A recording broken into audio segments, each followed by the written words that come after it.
کسی نے ابو جہل نے ایک آدمی کو حکم دیا، جب آپ حرم شریف میں نماز پڑھ رہے تھے، سجدے کی حالت میں تھے، تو ابو جہل نے ایک آدمی سے کہا کہ جب آپ سجدے میں جائیں تو آپ کے پیٹھ مبارک پر اونٹ کی اوجھڑی ڈال دیں۔ آپ کے گلے میں رسی ڈال کر اس کو کھینچا گیا، اتنا کھینچا گیا کہ اتنا قریب تھا کہ آپ کی جان نکل جائے، اور بھی طرح طرح سے ستایا گیا۔ آپ کو مکہ چھوڑنے پر مجبور کیا گیا اور آپ نے ہجرت فرما کر مدینہ چلے گئے اللہ تعالیٰ کے حکم سے، اور وہاں پر ان لوگوں نے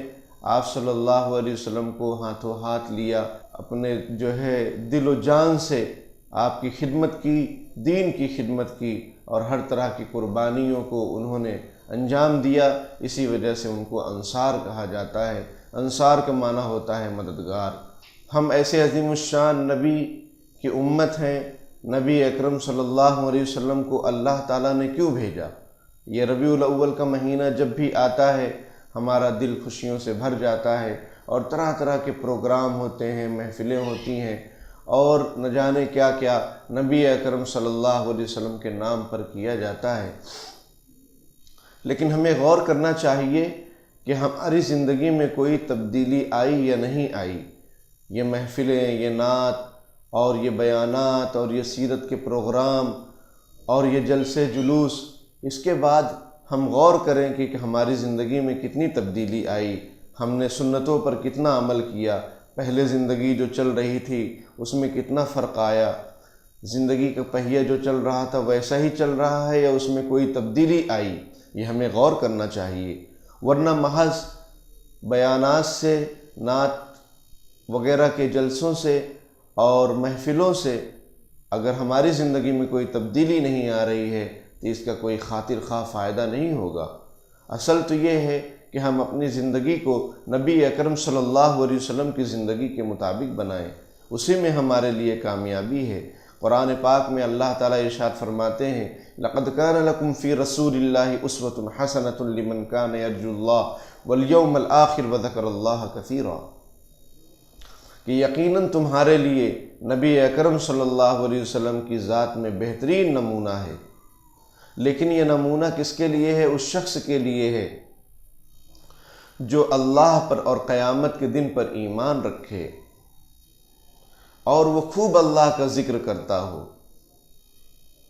اس کے لیے نبی اکرم صلی اللہ علیہ وسلم کی ذات میں بہترین نمونہ ہے اور زندگی گزارنے کے بہترین طریقے ہیں۔ دنیا میں پیدا ہو جانا اور اپنی منمانی زندگی گزار لینا اور مر جانا یہ ناکامی کی دلیل ہے۔ اللہ تعالیٰ نے ہمیں پیدا فرمایا، اللہ کا ہم شکر ادا کریں، اور مسلمان ماں باپ عطا فرمائے۔ آپ صلی اللہ علیہ وسلم کی امت دو طرح کی ہے، ایک امت دعوت ہے، ایک امت اجابت ہے۔ امت دعوت اس کو کہتے ہیں جس کو ابھی دین کی بات کو بتلانا ضروری ہے، یعنی وہ ابھی آپ صلی اللہ علیہ وسلم کو اور اللہ تعالیٰ کو انہوں نے نہیں مانا ہے، جیسے کفار مشرکین، تو ان تک بات پہنچائی جائے کہ بھائی اللہ ایک ہے اور پروفٹ محمد صلی اللہ علیہ وسلم اللہ کے پیغمبر اور رسول ہیں، اور انہی کے طریقے پر چلنے سے 100% کامیابی ہے۔ اور ایک امت اجابت ہے کہ جس نے اللہ کے رسول کو مانا ہے، کلمہ پڑھا ہے، جیسے مسلمان ہیں، ان کو امت اجابت کہا جائے گا۔ تو اللہ تعالیٰ نے کرم فرمایا ہم سب پر کہ ہمارے اندر نبی اکرم صلی اللہ علیہ وسلم کو بھیجا، اور انہوں نے اپنی تعلیمات سے لوگوں کے رخ کو موڑا، لوگوں کی زندگیوں میں تبدیل آئی۔ ورنہ جس وقت آپ صلی اللہ علیہ وسلم کو مبعوث فرمایا گیا مکے کے اندر، جب آپ پیدا ہوئے، اس وقت بہت عجیب و غریب حالات تھے۔ جو طاقتور ہوتا وہ کمزور پر بہت ظلم کرتا، عورتوں کو تو کوئی حقوق ہی نہیں ملتا تھا، ان سے یہ کہا جاتا کہ تم گھڑ سواری نہیں کر سکتی، تم جنگ نہیں لڑ سکتی، تمہیں کوئی حق نہیں ملے گا۔ عورتوں پر ظلم و ستم ہوتے، بچی پیدا ہوتی اس کو زندہ ہی دفن کر دیتے تھے کہ یہ ہمارے لیے شرم کی بات ہے، یہ بڑی ہو کر کسی کے اور کے یہاں جائے گی، کوئی ہمارا داماد بنے گا، کوئی ہماری بیٹی لے جائے گا۔ یہ ان کے اندر عجیب و غریب شرم کی بات تھی، لیکن نبی اکرم صلی اللہ علیہ وسلم نے اس ماحول میں رہ کر اللہ تعالیٰ کی عبادت کرتے ہوئے اللہ تعالیٰ کی طرف سے جب آپ کو نبوت ملی تو آپ نے سب کو سمجھایا، بتلایا، آپ کو ستایا گیا، لیکن آپ اپنے مشن کو جاری رکھے۔ آپ کو آفر دیے گئے کہ یہ سب مت کرو، ہمارے معبودوں کو برا بھلا مت کہو، آپ کو حکومت چاہیے، آپ کو حسن چاہیے، آپ کو دولت چاہیے، ہم سب دینے کے لیے تیار ہیں، لیکن آپ ان کاموں سے باز آ جائیں، اسلام کی بات کرنے سے آپ پرہیز کریں۔ لیکن نبی اکرم صلی اللہ علیہ وسلم نے کسی کے آفر کو قبول نہیں کیا اور فرمایا کہ اگر لوگ میرے ایک ہاتھ میں سورج اور دوسرے ہاتھ میں چاند دے دیں پھر بھی میں اپنے مشن سے ہٹنے والا نہیں ہوں۔ اور وہ مشن کیا تھا کہ پوری دنیا میں اسلام کا غلبہ ہو، پوری دنیا میں اسلامی تعلیمات پر لوگ عمل کریں، اس لیے کہ یہی ایک ایسا دین ہے، مذہب ہے جس میں 100% سکون ہے، نجات ہے اور عافیت ہے۔ یہ ایسا دین ہے جس میں ہر موقع کے احکام موجود ہیں، ہر لمحہ اسلامی تعلیمات موجود ہے۔ باقی جتنے بھی دنیا میں دھرم ہیں، مذاہب ہیں، ان کے پاس اتنی شاندار تعلیمات نہیں ہیں اور ہو بھی نہیں سکتی، کیونکہ یہ جو اسلام مذہب ہے اس کو اللہ تعالیٰ نے بنایا ہے، اس کے احکام کو اللہ تعالیٰ نے بتلایا ہے۔ اور اللہ کون ہے؟ جس نے یہ زمین اور آسمان کو بنایا، جو چاند اور سورج کو جس نے بنایا، جس نے انسانوں کو پیدا کیا، اور دنیا میں کتنے انسان ہیں، سب کے مختلف انداز ہیں، ہر کوئی دوسرے سے فرق رکھتا ہے، سیم نہیں ہے کوئی بھی، سب کے اندر فرق کرنا یہ اللہ رب العزت کی کاریگری ہے۔ تو اللہ تعالیٰ نے نبی اکرم صلی اللہ علیہ وسلم کو ایسے عجیب و غریب ماحول میں بھیجا اور آپ صلی اللہ علیہ وسلم نے اپنی رسالت کا حق ادا کیا، اور لوگوں نے جب آپ صلی اللہ علیہ وسلم کی تعلیمات کو اپنایا تو وہ ہدایت کے چراغ بن گئے۔ وہ لوگ جن کو کچھ پتہ ہی نہیں تھا کہ زندگی کیا ہے، کیوں جینا ہے، کیوں مرنا ہے، اور لوگوں کے ساتھ کیسے سلوک کرنا ہے، بیوی بچوں کو کیسے رکھنا ہے، بڑوں کے کیا احکام ہیں، چھوٹوں پر کس طریقے سے ان کو لے کر چلنا ہے، سب نبی اکرم صلی اللہ علیہ وسلم نے بتلایا۔ شاعر کہتا ہے کہ نبی کے خلق عظیم تر نے سبھی کو اپنا بنا کے چھوڑا، وہ لوگ جن میں درندگی تھی انہی کو رہبر بنا کے چھوڑا۔ وہ لوگ بہت ظالم قسم کے لوگ تھے، مکے والے، ان پر کوئی حکومت کرنا بھی پسند نہیں کرتا تھا، لیکن نبی اکرم صلی اللہ علیہ وسلم کے اخلاق نے ان کو ہدایت کا چراغ بنا دیا، ہدایت کا ستارہ بنا دیا۔ آپ صلی اللہ علیہ وسلم فرماتے ہیں اصحابی کالنجوم فبأیہم اقتدیتم اہتدیتم، میرے صحابہ ستاروں کے مانند ہیں، تم جس کسی کو بھی فالو کر لو گے،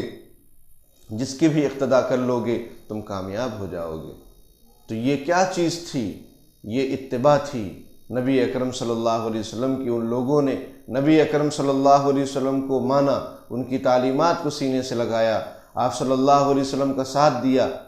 تو اللہ تعالیٰ نے ان کے بارے میں قرآن میں فرمایا رضی اللہ عنہم ورضوا عنہ، اللہ ان سے راضی ہو گیا اور یہ سب صحابہ کرام اللہ سے راضی ہیں۔ دنیا میں انبیاء کرام علیہم الصلاۃ کے بعد کوئی جماعت اگر مقدس ہے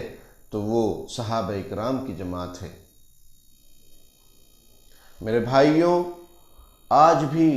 ہم 100% کامیاب ہو سکتے ہیں، ہمارے گھروں میں سکون آ سکتا ہے، ہمارے ملک میں چین آ سکتا ہے،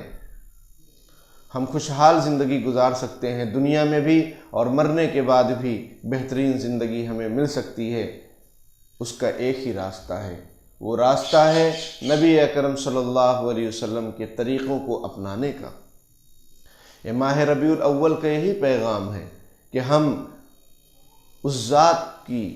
جو اس مہینے میں پیدا ہوا، اور اللہ کی شان یہ دیکھیے اسی مہینے میں آپ صلی اللہ علیہ وسلم کا انتقال ہوا۔ اور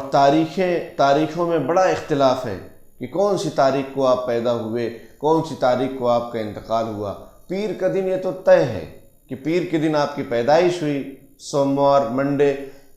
اور پیر ہی کے دن آپ کا انتقال ہوا، لیکن تاریخوں میں اختلاف پایا جاتا ہے۔ تو میرے بھائیوں، ہم اس پر غور کریں کہ نبی اکرم صلی اللہ علیہ وسلم کو کیوں بھیجا گیا۔ آپ کو اس لیے بھیجا گیا تاکہ آپ انسانیت کے لیے رول ماڈل ہوں، لوگ آپ کو فالو کریں، آپ کو اپنائیں، آپ کے نقش قدم پر چلیں، کیونکہ قرآن کہتا ہے قُلْ إِن كُنتُمْ تُحِبُّونَ اللَّهَ فَاتَّبِعُونِي يُحْبِبْكُمُ اللَّهُ وَيَغْفِرْ لَكُمْ ذُنُوبَكُمْ وَاللَّهُ غَفُورٌ رَحِيمٌ کہ اے نبی صلی اللہ علیہ وسلم، آپ کہہ دیجئے مومنین سے کہ اگر تم اللہ سے محبت رکھتے ہو تو میری اتباع کرو، یعنی محمد صلی اللہ علیہ وسلم کی اتباع کرو۔ اللہ تم سے پیار کرے گا، محبت کرے گا اور تمہارے گناہوں کو بخش دے گا، اور اللہ بڑا بخشنے والا، رحم کرنے والا ہے۔ علامہ اقبال رحمۃ اللہ علیہ فرماتے ہیں کہ محمد سے وفا تو نے تو ہم تیرے ہیں، یہ جہاں چیز ہے کیا لوح و قلم تیرے ہیں۔ اسی آیت کا ترجمہ حضرت علامہ اقبال رحمۃ اللہ علیہ کر رہے ہیں کہ محمد صلی اللہ علیہ وسلم سے وفاداری کرو، تو اللہ تعالیٰ فرما رہے ہیں کہ ہم تمہارے ہیں، اور جب ہم تمہارے ہیں تو یہ دنیا کیا ہے، تقدیر تمہاری ہے، لوح و قلم تمہارے ہیں، اور اگر تم نے محمد صلی اللہ علیہ وسلم کی اتباع نہیں کی، پیروی نہیں کی، ان کو 100% نہیں فالو کیا، تو میرے بھائیوں یاد رکھیں، ہم دنیا میں پنپ نہیں سکتے، کامیاب نہیں ہو سکتے، ہم ذلیل اور رسوا ہوتے رہیں گے اور اپنے دین کو بدنام کرتے رہیں گے۔ عامر عثمانی مرحوم کے بڑے شاندار اشعار ہیں جو انہوں نے اپنی کتاب یہ قدم قدم بلائے میں لکھا ہے۔ خراج عقیدت ادا کرنے والوں، خراج عقیدت سے کیا کام ہوگا، یہی ہے زبانی محبت کا عالم، تو دین خدا اور بدنام ہوگا۔ اگر سن سکو تم تو روح محمد، خراج اطاعت کی طالب ہے تم سے، یہی ہے جو قول و عمل کی درنگی، بہت درد انگیز انجام ہوگا۔ فقط خوش بیانی کے جوہر دکھا کر کوئی قوم دنیا میں ابھری نہیں ہے، عمل چھوڑ کر صرف باتیں بنا کر کوئی قوم دنیا میں ابھری نہیں ہے۔ یہ سچ ہے کہ میلاد و سیرت کے جلسے بظاہر ہیں بام سعادت کے زینے، یہ سچ ہے کہ نعت محمد کے موتی ہیں ایمان کے انگشتری کے نگینے، مگر اے قصیدہ گرو یہ تو سوچو کہ بے روح لفظوں کی قیمت ہی کیا ہے، بنے ہیں کہیں نقش آب رواں پر، چلے ہیں کہیں خشکیوں میں سفینے۔ یہ سوچو کہ نور ہدایت کا پرچم جناب محمد نے کیسے اڑایا، یہ سوچو کہ گرتوں کو کیسے اٹھایا، یہ سوچو کہ کیا چیز تھی جس کے بل پر خدا کے اکیلے پیغمبر نے اٹھ کر الٹ دی تھی ایران اور روما کی مسند، پلٹ دی تھی صحرا نشینوں کی کایا۔ اگر ان سے کچھ بھی عقیدت ہے تم کو تو اپنا وتیرہ بدلنا پڑے گا، نفاق زبان و عمل سے گزر کر صداقت کے سانچے میں ڈھلنا پڑے گا۔ خبر دے رہا ہے محمد کا اسوہ کہ آسان نہیں ہے مسلمان ہونا، بہت امتحانات درپیش ہوں گے، بہت سخت راہوں پہ چلنا پڑے گا۔ میرے بھائیوں، نبی اکرم صلی اللہ علیہ وسلم کی زندگی ہم دیکھیں، صحابہ کرام کی زندگی دیکھیں۔ ایک مرتبہ آپ صلی اللہ علیہ وسلم کعبہ شریف سے ٹیک لگائے ہوئے بیٹھے ہوئے تھے، تشریف فرما تھے۔ حضرت خباب بن ارت رضی اللہ تعالیٰ عنہ نے عرض کیا، اللہ کے رسول، آپ ان مشرکین مکہ کے خلاف بد دعا کیوں نہیں کر دیتے، یہ لوگ کتنا ستا رہے ہیں مسلمانوں کو، صحابہ کرام کو، آپ کو، ہم سب کو۔ حضور پاک صلی اللہ علیہ وسلم ایسے بیٹھ گئے، ٹیک کو چھوڑ دیا اور فرمایا، تھوڑا بلند لہجے میں حضور نے فرمایا کہ تم سے پہلے لوگ جو تھے ایمان والے، ان کو بیچ چوراہے پر لایا جاتا اور لوہے کی کنگھیوں سے، لوہے کے کنگھوں سے ان کی چمڑی کو نکال دیا جاتا تھا، اس بنیاد پر کہ وہ صرف اللہ کا نام لینے والے تھے، کلمہ پڑھنے والے تھے۔ تو یہ بات آپ نے اس لیے ارشاد فرمائی کہ صبر سے کام لیں، انشاءاللہ مکہ فتح ہوگا، اور ہوا، پھر مکہ فتح ہوا۔ تو میرے بھائیوں، آج مسلمان ہم اور آپ صرف زبانی طور پر ہم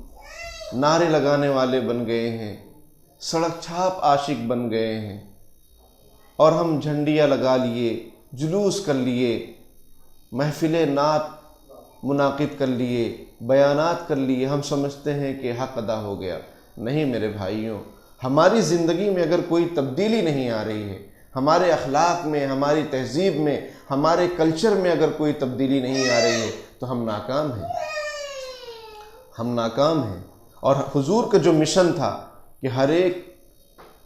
کچے پکے مکان تک دین اسلام کی تعلیمات پہنچ جائے تاکہ لوگ اس پر عمل کر کے دنیا میں بھی کامیاب ہو جائیں اور آخرت میں بھی کامیاب ہو جائیں اور ان کو جنت نصیب ہو، ان کو سورگ مل جائے، تو یہ کیسے ہوگا؟ یہ حضور پاک صلی اللہ علیہ وسلم کی اتباع اور آپ کے نقش قدم پر چلنے سے ہوگا۔ صرف زبانی جمع خرچ کرنے سے کچھ نہیں ہوتا ہے۔ کبھی تقدیر بدلتی نہیں ارمانوں سے تقدیر نہیں بدلتی ہے، اعمالوں سے تقدیر بدلتی ہے، دعاؤں سے تقدیر بدلتی ہے۔ رہی بات یہ کہ حالات تو ہمیشہ آتے رہے ہیں مسلمانوں پر، شروع سے اور اخیر تک چلتے رہیں گے، قیامت تک حالات آتے رہیں گے، لیکن اس میں ہمیں جمنا ہے، اس میں ہمیں اپنے نبی کے طریقے کو اپنانا ہے، جس طریقے سے انہوں نے صبر کے ساتھ، شکر کے ساتھ، مقابلے کے ساتھ وہ اس دنیا میں رہے اور انہوں نے اسلام کو پھیلایا، اسلامی تعلیمات کو عام کیا۔ اسی طریقے سے ہمیں اور آپ کو ان تعلیمات کو اپنے گھروں میں لاگو کرنا ہے، اپنے زندگی میں لاگو کرنا ہے، آپ صلی اللہ علیہ وسلم کے نقش قدم پر چلنا ہے۔ نقش قدم نبی کے ہیں، سنت کے راستے اللہ سے ملاتے ہیں، نقش قدم نبی کے ہیں، جنت کے راستے اللہ سے ملاتے ہیں، سنت کے راستے۔ جو آپ صلی اللہ علیہ وسلم کا طریقہ ہے اسی میں 100% ہمارے لیے کامیابی ہے۔ اور آپ صلی اللہ علیہ وسلم کا طریقہ صرف مسجد تک نہیں ہے، صرف نماز تک نہیں ہے، زکوٰۃ تک، حج تک نہیں ہے، بلکہ ہر لمحہ پیدائش سے لے کر وفات تک، قبر میں دفنانے تک نبی اکرم صلی اللہ علیہ وسلم نے ساری تعلیمات بیان فرما دی ہیں اور کر کے دکھلایا ہے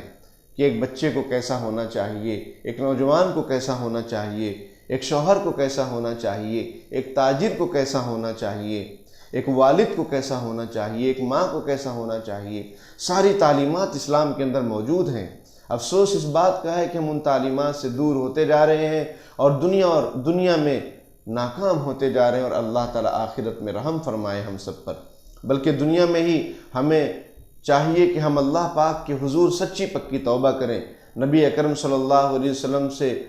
اپنے وعدے اور وفا کو تازہ کریں اور حضور کے جو بھی طریقے ہیں اس کو اپنائیں، معلوم کریں، علماء سے پوچھیں، کتابوں کو پڑھیں، سیرت کو پڑھیں اور اس کے اعتبار سے اپنی زندگی کو گزارنے کی کوشش کریں۔ تو میرے بھائیوں، آپ دیکھیں گے کہ ہمارا معاشرہ مدنی معاشرہ ہو جائے گا۔ یہاں پر کسی پر ظلم و ستم نہیں ہوگا، کسی کی زمین جائیداد کو دبایا نہیں جائے گا اور بڑے چھوٹوں کا لحاظ کیا جائے گا، ایک دوسرے کے حقوق کا خیال کیا جائے گا۔ صحابہ اکرام جو درندگی صفت والے تھے اسلام سے پہلے، لیکن جب انہوں نے نبی اکرم صلی اللہ علیہ وسلم کو فالو کیا اور آپ پر ایمان لائے تو وہ کیسے بن گئے؟ شیر و شکر ہو گئے۔ مدینے کے اندر جب آپ صلی اللہ علیہ وسلم ہجرت فرما کے گئے تو جو دوسرے مہاجرین تھے مکے سے جو گئے ہوئے تھے، آپ صلی اللہ علیہ وسلم نے مدینہ اور مکے والوں میں بھائی چارہ پیدا فرما دیا کہ ایک مہاجر جو مکے سے آئے ہیں وہ ایک انصاری کے گھر میں رہیں گے، یہ بھائی رہیں گے، یعنی دونوں میں بھائی کا رشتہ بنا دیا تاکہ وہ ان کا سپورٹ کریں۔ اور انصار حضرات نے، مدینے والوں نے کتنا ساتھ دیا، ان جذبات کے ساتھ اسلام پھیلا۔ میرے بھائیوں، آج ہم صرف زبانی طور پر نام لے رہے ہیں، اس سے کام نہیں چلے گا۔ ہمیں آپ صلی اللہ علیہ وسلم کا ذکر بھی کرنا ہے اور آپ صلی اللہ علیہ وسلم کے طریقے کو اپنی زندگی میں لانا ہے۔ ہمارا لباس، ہمارے بچوں کے بال، ہمارے بچوں کا رہن سہن اور میاں بیوی کے تعلقات، ماں باپ کے اولاد کے ساتھ تعلقات، یہ پورے شریعت اور سنت کے مطابق ہوں گے تو کسی گھر میں کوئی جھگڑا نہیں ہوگا اور پورے ملک میں چین و سکون ہوگا۔ حضور صلی اللہ علیہ وسلم نے جو طریقے بتلائے ہیں ان طریقوں سے اگر حکومت کی جائے تو کسی پر کوئی ظلم اتیاچار نہیں ہوگا، لیکن افسوس یہ ہے کہ ان طریقوں کو چھوڑا جا رہا ہے، ان کی طرف کوئی توجہ نہیں دی جا رہی ہے، اسی وجہ سے ایک دوسرے پر ظلم و زیادتی کا بازار گرم ہے۔ میرے بھائیوں، میں ایک واقعہ سناتا ہوں، اس کے ذریعے سے ہمیں بہت بڑا سبق ملے گا کہ ایک ٹیچر نے اپنے اسٹوڈنٹ سے کہا کہ یہ ہوم ورک بیٹا آپ کو کرنا ہے، میں آ کر آپ کے گھر پر اس کو چیک کروں گا۔ تو جب دوسرے دن ٹیچر اپنے اسٹوڈنٹ کے گھر پہنچا تو اس نے دیکھا کہ قالین بچھا ہوا ہے اور پھول اس کے اوپر ڈالے جا رہے ہیں، ٹیچر کے اوپر رنگ برنگ جھنڈیاں لگی ہوئی ہیں۔ ٹیچر نے کہا بیٹا یہ سب کیا ہے؟ اس نے کہا کہ اسٹوڈنٹ نے کہا کہ سر آپ ہمارے گھر پر آئے ہیں، ہم آپ کا استقبال کرتے ہیں، ہم محبت کا اظہار کرتے ہیں۔ پھر جب ٹیچر گھر میں تشریف رکھے بیٹھے تو انہوں نے کہا کہ بیٹا جو ہم نے آپ کو ہوم ورک دیا تھا وہ ہوم ورک لائیے، آپ نے کتنا کام کیا؟ تو اسٹوڈنٹ نے کہا کہ سر میں نے وہ ہوم ورک نہیں کیا، میں تو انہی کاموں میں لگا رہا۔ تو بتائیے کہ ٹیچر کا دل خوش ہوا ہوگا یا ناراض ہوا ہوگا کہ جو اصل کام اس نے دیا تھا وہ کام تو اسٹوڈنٹ نے کیا نہیں، طالب علم نے کیا نہیں، اور جو کام اس نے نہیں کہا تھا، نہ اس نے تاکید کی تھی، اس کو جو ہے ان کاموں میں یہ مگن رہا۔ تو میرے بھائیوں آج ہماری حالت یہی ہے کہ جو آپ صلی اللہ علیہ وسلم کا مشن ہے کہ ہم شریعت اور سنت پر پورے طور پر عمل کریں اور لوگوں کو بھی سمجھائیں، بتلائیں کہ بھائی دیکھو یہ سچا راستہ ہے اور یہ صحیح دین ہے اور یہ صحیح تعلیم ہے، ہم نہ خود عمل کر رہے ہیں، نہ اپنے گھر میں، نہ اڑوس پڑوس میں، نہ اپنے محلوں میں نہ بتلا رہے ہیں، بلکہ دوسرے کاموں میں لگے ہوئے ہیں۔ تو آپ بتائیے کہ کل قیامت کے دن اللہ کے نبی ہم سے خوش ہوں گے یا ناراض ہوں گے کہ ہم نے جو آپ کو مشن دیا تھا، جو بتلایا تھا کہ میرے طریقے کو لازم پکڑو، میرے صحابہ اکرام کے طریقے کو لازم پکڑو اور میرے خلفائے راشدین کے طریقے کو لازم پکڑو، تم نے اس کو تو نہیں لازم کیا، اپنے اوپر لاگو کیا اور تم اپنی منمانی کرتے رہے، اور جو کام ہم نے نہیں بتلائے تھے وہ کام میں تم پڑے رہے۔ تو میرے بھائیوں کل اللہ کے رسول کے سامنے ہم کیسے پیش ہوں گے اور کیا منہ دکھلائیں گے؟ صحابہ کرام کے سامنے کیسے پیش ہوں گے جنہوں نے اپنے گھر بار کو چھوڑ دیا، اپنا تن من دھن سب نبی اکرم صلی اللہ علیہ وسلم پر قربان کر دیا تھا؟ ہم کیا کر رہے ہیں؟ ہم تو صرف نام لیوا ہیں، نام لینے سے کیا کام ہوگا؟ میں نے عامر عثمانی مرحوم کے اشعار آپ کے سامنے پڑھے، آپ اس کو دھیان سے سنیے، بار بار سنیے، آپ کو احساس ہوگا کہ ہم کہاں ہیں۔ اور وہ لوگ جو چمک گئے، جن کی زندگیاں اللہ کو پسند آئیں، وہ کیوں پسند آئیں کہ انہوں نے اپنی زندگی کو، اپنی خواہشات کو نبی اکرم صلی اللہ علیہ وسلم کی زندگی کے مطابق بنا دیا۔ حضور فرماتے ہیں لا یؤمن احدکم حتی یکون ہواہ تبعا لما جئت بہ، تم میں سے کوئی کامل مومن نہیں ہو سکتا ہے جب تک کہ اس کی خواہشات میرے لائے ہوئے طریقے کے مطابق نہ ہو جائیں۔ تو میرے بھائیوں، بزرگوں، معزز ناظرین، آپ سے یہی درخواست ہے کہ ہم اپنی زندگی میں جھانکیں، اپنے گھر میں جھانکیں، اپنے گھر میں غور و فکر کریں کہ مہینہ بار سال میں ایک مرتبہ آتا ہے ربیع الاول، اور کیا صرف ربیع الاول میں ہی ہم حضور کا ذکر کریں گے؟ نہیں، ہم تو ہمیشہ حضور کا ذکر کرتے رہتے ہیں۔ نماز میں اشہد ان لا الہ الا اللہ و اشہد ان محمد عبدہ و رسولہ، آپ صلی اللہ علیہ وسلم کا ذکر کر رہے، 5 ٹائم اذان میں حضور کا ذکر ہو رہا ہے، اور کیوں نہ ہو، کیونکہ اللہ تعالیٰ نے فرمایا ہے وَرَفَعْنَا لَكَ ذِكْرَكَ، کہ ہم نے آپ کے ذکر کو، ہم نے آپ کے آوازے کو بلند کیا ہے، اللہ تعالیٰ نے بلند کیا ہے، اور ہم اللہ کا شکر ہے کہ حضور پاک صلی اللہ علیہ وسلم پر درود و سلام پڑھتے رہتے ہیں، بھیجتے رہتے ہیں، اور پڑھنا چاہیے ہر مومن کو زیادہ سے زیادہ۔ حضور فرماتے ہیں قیامت کے دن میرے قریب وہی ہوگا جو مجھ پر زیادہ سے زیادہ درود شریف پڑھنے والا ہوگا۔ تو میرے بھائیوں، ہم خوب آپ صلی اللہ علیہ وسلم پر درود و سلام بھیجیں، اور آپ صلی اللہ علیہ وسلم کی جو لائف اسٹائل ہے اس کو اپنی لائف اسٹائل بنائیں، آپ کی سنتوں کے مطابق زندگی گزاریں، تو انشاءاللہ علامہ اقبال کا جو شعر ہے وہ اس کے ہم مصداق بن جائیں گے کہ محمد سے وفا تو نے تو ہم تیرے ہیں، یہ جہاں چیز ہے کیا لوح و قلم تیرے ہیں۔ سب کچھ ہمارا ہو جائے گا، ملک ہمارا ہو جائے گا، پوری دنیا ہماری ہو جائے گی، کیونکہ اللہ ہمارے ہو جائیں گے۔ اور اگر ہم نے حضور کے طریقے کو چھوڑا تو ہمارے بچے ہمارے نہیں ہو سکیں گے، ہمارے اپنے ہمارے نہیں ہو سکیں گے، کیونکہ جب اللہ کے حکموں کو توڑا جاتا ہے، رسول اللہ صلی اللہ علیہ وسلم کی سنتوں کو چھوڑا جاتا ہے، تو اپنے بھی بیگانے ہو جاتے ہیں، اپنے بھی پرائے ہو جاتے ہیں، کیونکہ اس کی ایک نحوست ہوتی ہے، اس کی ایک اللہ تعالیٰ کی طرف سے پکڑ ہوتی ہے۔ اور جب ہم شریعت سنت پر چلیں گے تو بیگانے بھی اپنے ہو جائیں گے، پرائے بھی اپنے ہو جائیں گے، کیونکہ اللہ تعالیٰ کی طرف سے ایک محبوبیت ہوتی ہے، اللہ تعالیٰ لوگوں کے دلوں میں محبت ڈال دیتے ہیں۔ دعا ہے کہ اللہ تعالیٰ کہنے سننے سے زیادہ عمل کی توفیق عطا فرمائے، اور ربیع الاول کا جو پیغام ہے کہ ہم 100% نبی اکرم صلی اللہ علیہ وسلم کی سنتوں کے مطابق چلنے والے بن جائیں، آپ صلی اللہ علیہ وسلم کا عشق، آپ صلی اللہ علیہ وسلم کی محبت کو اپنے دلوں میں پیدا کرنے والے بن جائیں، اور اس کو اپنے کردار سے، گفتار سے ظاہر کرنے والے بن جائیں۔ اللہ تعالیٰ وہ ہم سب کو نصیب فرمائے۔ آمین۔ وآخر دعوانا الحمدللہ رب العالمین۔